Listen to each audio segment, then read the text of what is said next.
സെലിം ബ്ലോസിലേക്ക് സ്വാഗതം. ഇന്ന് തക്കാളി വെച്ചൊരു റെസിപ്പി നോക്കാം. ഒരു കറി പോലെയാണ് തയ്യാറാക്കുന്നത്. അപ്പോൾ വെറൈറ്റി രീതിയിലാണ് ചെയ്യുന്നത്. ഉണ്ടല്ലോ, അതിനുവേണ്ടി 4 തക്കാളിപ്പഴം എടുത്തിട്ടുണ്ട്. ഇതിലൂടെ എന്തോ കംപ്ലൈന്റ് ഉണ്ട്. ഓക്കെ, അപ്പോൾ 4 എണ്ണമാണ് എടുത്തിരിക്കുന്നത്. ഇതേപോലെ ഇതിനെ ഒന്ന് കട്ട് ചെയ്തെടുക്കാം. നല്ല തക്കാളിപ്പഴം ഇതുപോലെയാണ് അരിഞ്ഞെടുത്തത്.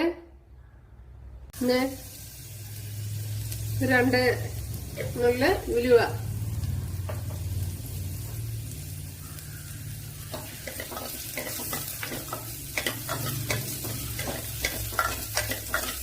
പത്തല്ലി വെളുത്തുള്ളി, ചെറിയ പീസ് ഇഞ്ചി, ഇത്രയും കട്ട് ചെയ്തിട്ട് ചേർത്ത് കൊടുത്തിട്ടുണ്ട്. വരണം. നമ്മുടെ വെളുത്തുള്ളിയൊക്കെ നല്ലോണം മൂത്ത് വന്നിട്ടുണ്ട്. ഇതിലേക്ക് കുഞ്ഞുള്ളി ചേർത്ത് കൊടുക്കാം.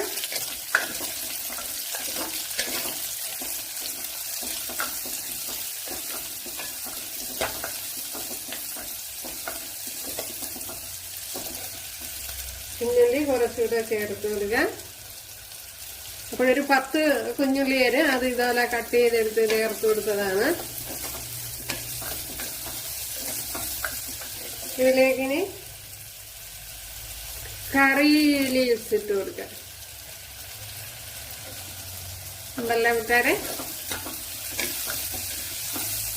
ഓക്കെ, ഇനി ഈ കുഞ്ഞുള്ളി ഒന്ന് നല്ലപോലെ ഒന്ന് മൂത്ത് വരണം.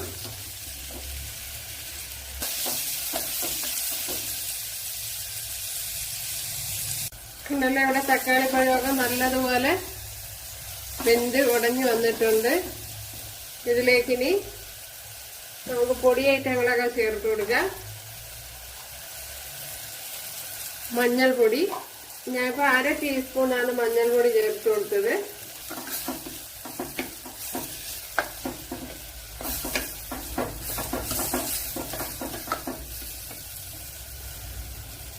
ഇതിലേക്ക് ഒരു പിടി തേങ്ങ എടുത്തിട്ടുണ്ട്. അത് മിക്സിയുടെ ജാറിലിട്ട് അടിച്ചിട്ട് അതിന്റെ 2ാം പാൽ എടുത്തിട്ടുണ്ട്. അതൊന്ന് ചേർത്ത് കൊടുക്കുക. കോക്കനട്ട് മിൽക്ക്, അപ്പോൾ 2ാം പാലാണ്. നല്ല തക്കാളിപ്പഴം ഇതുപോലെയാണ് അരിഞ്ഞെടുത്തത്. കൂട്ടുകാർക്ക് ഇഷ്ടമായാൽ കമന്റ് ചെയ്യുക, ലൈക്ക് ചെയ്യുക, സപ്പോർട്ട് ചെയ്യുക.